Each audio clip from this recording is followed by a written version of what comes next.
Hindi na isusubasta ang artwork na bust of Juan Luna in Novicio o eskultura ng bayaning si Juan Luna.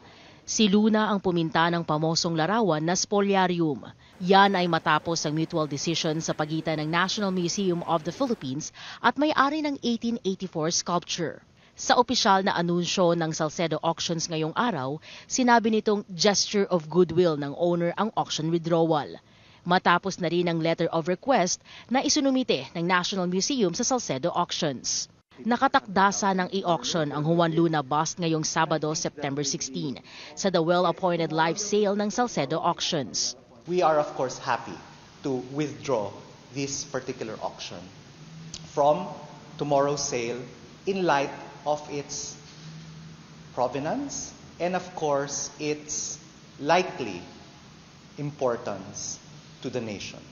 Sa sulat ni National Museum Director General Jeremy Barnes sa Salcedo Auctions nito lamang September 8, sinabi niyang ang bust of Juan Luna in Novicio na gawa ng Spanish sculptor na si Mariano Benlliure ay maaaring pagmamay-ari ng pamahalaan. Kaya naman nararapat lang daw na itigil ang auction o i-hold habang kinukumpirma pa ang pagiging lost public property nito sa Pilipinas. Everything that has transpired, I think, with this work is a wonderful wake-up call for all of our cultural institutions in terms of the work that they need to do, in terms of ascertaining the origins of pieces.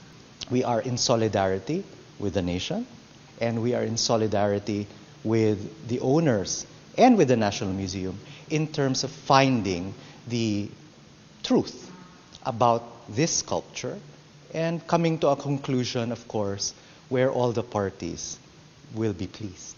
Naniniwala naman ang heritage conservation advocate na si Isidra Reyes na ang eskultura nga ay pagmamay-ari ng pamahalaan. The fact that the bust was donated by the group to the Philippine government makes it public property.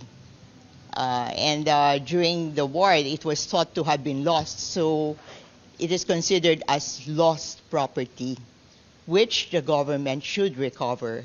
Ang Juan Luna bust na gawa sa bronze ay may selling price na 550,000 hanggang 600,000 pesos na sinasabing maaaring umabot ng milyon-milyong halaga kung sakali mang isubasta.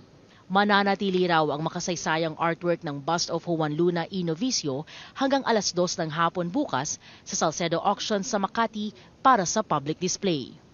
EJ Gomez, CNN Philippines.